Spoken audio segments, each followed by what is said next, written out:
Okay, welcome back. Hopefully everything is operating accordingly. I should probably take a minute to check the audio, but I think it's going to be okay. It looks like it is. Uh, I'm not sure about the how much volume is required for this. I'm wearing a lavalier, and I've got the Woe mic on the Android phone on standby. It's muted and it's running. Um, and I believe it should be picking up. It looks to me like it is.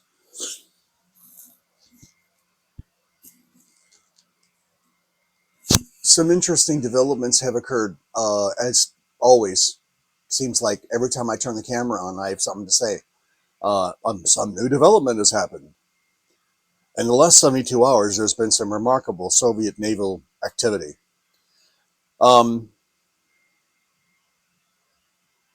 a couple of the things, first of all, some of the innovations are the creation of orchards and as opposed to forest. Why is that important? Because they just look different and they look cool. Some of the earlier orchard production that we had, now remember, what's the difference? An orchard is trees all the same, lined up in rows and columns or whatever, but essentially like an orchard. Whereas a forest is all different kinds of trees all over the place. Our first orchards were correct in the size of the same height as the forests that we printed in 3D, but um, actually the orchards should be small. The orchards are not going to be as tall as a pine tree, an adult pine tree.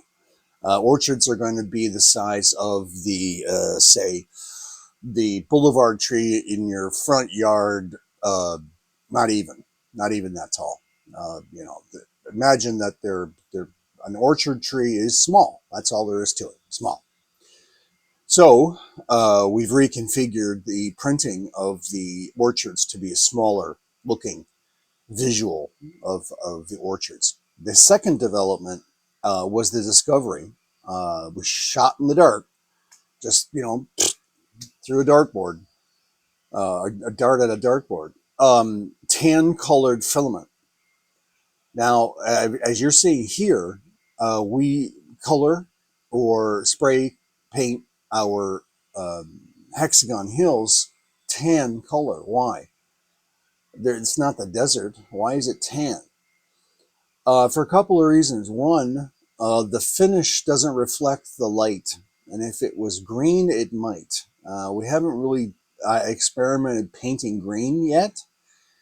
Secondly, the tan color contrast with the background art, as you can see, jumps off and it doesn't get lost. You can clearly see where a hill is located and the outlines of that hill. This was the whole point of doing hexagon shaped hills, so that regardless where you are on planet Earth, if you are creating and running the same scenario, just like if it was a board game and you had board game copies all over the world, they would be exactly the same because you don't place terrain on a board game, it's already printed.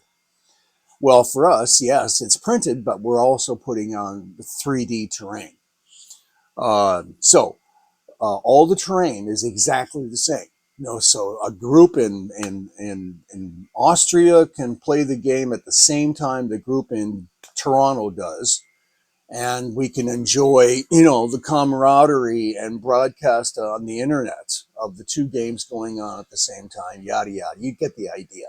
So the tan colored filament creates this almost identical PMS value color to the spray paint. And I don't know what it is. I wish I did know. I wish everything had when it comes to color, spray paints and so on, I wish they would have a PMS equivalent value of the light frequencies. That's what essentially is a descriptor for all different, for colors.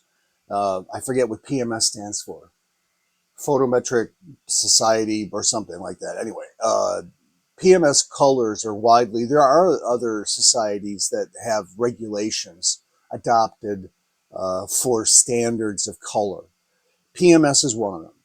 And this tan color, it looked similar, and I just got it off Amazon, and sure enough, it's exactly the same color as the Krylon uh, tan uh, camouflage paint called Flat Sand. The disappointing issue, the problem with that spray paint is if whether it was my can or it's the can, the product, it created a residue that was coming off on my fingers after I spray painted. Well, it's flat sand. Well, wait a minute. That's just the color, right? Not the texture. Because if that's true, the paint is not sticking. And regardless, what I did to prep the material, it doesn't matter. It did not stick. And as a matter of fact, it got on the cardboard that I was using as a table.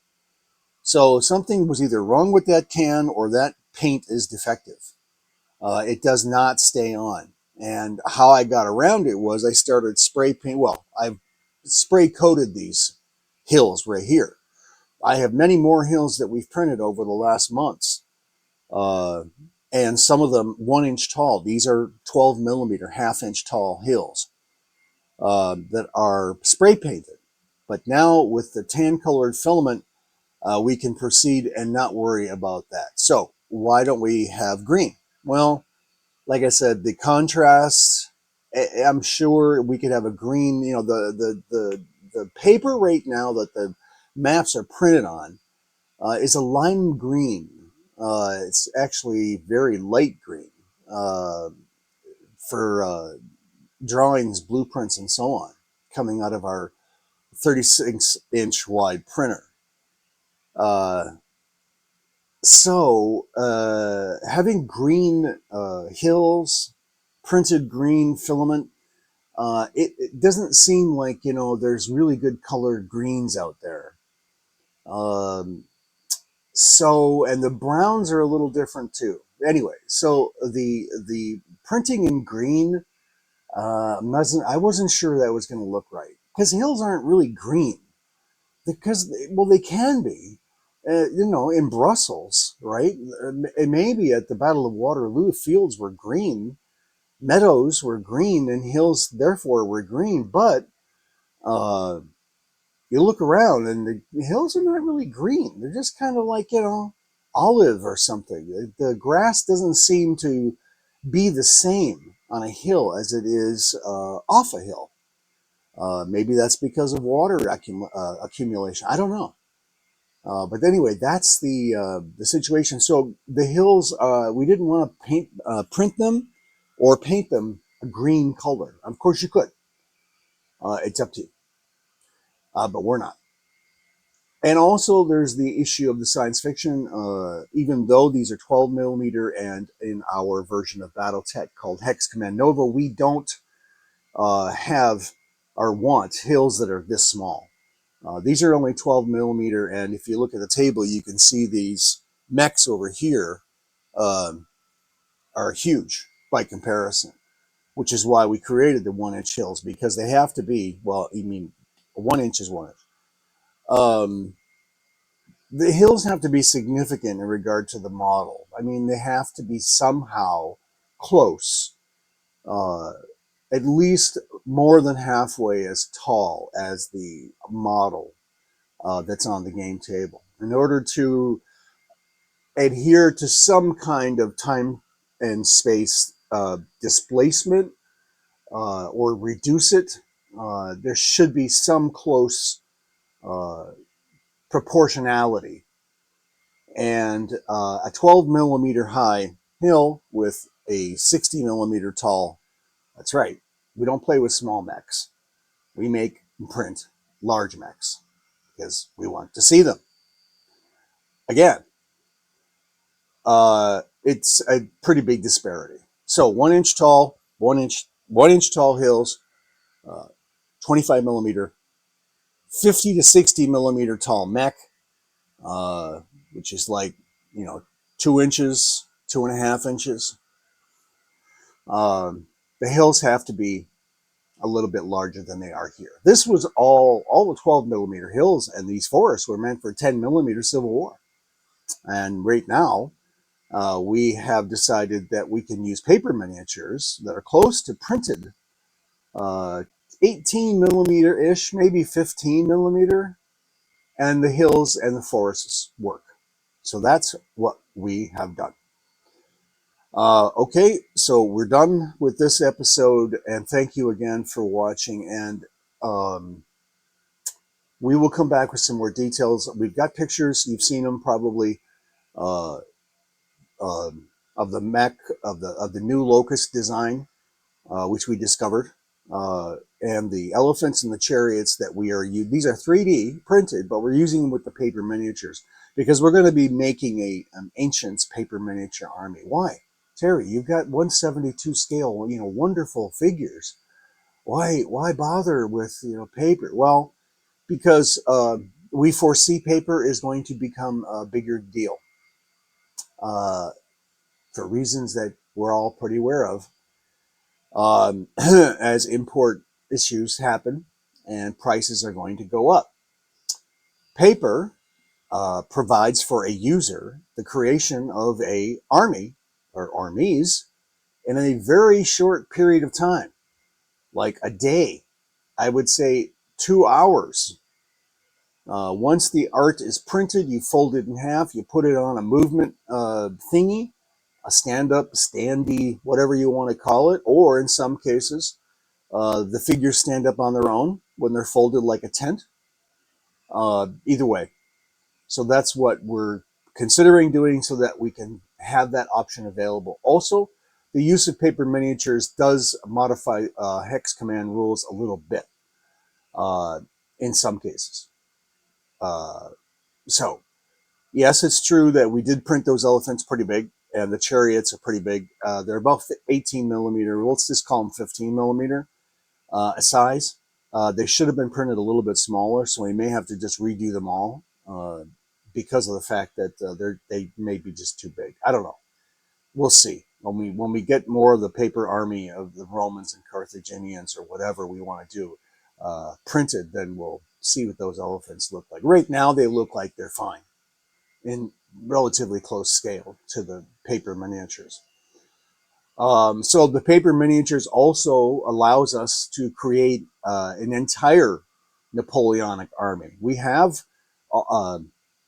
a sixth coalition uh, forces. We have Austria versus Napoleon, Austria versus France, 1809.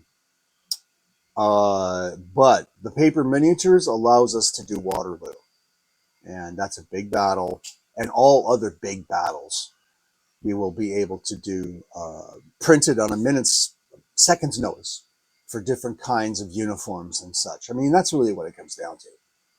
It's pretty, and we don't have to paint miniatures. They come out of the laser printer, all ready to go. So that's it. All right, and we'll be back.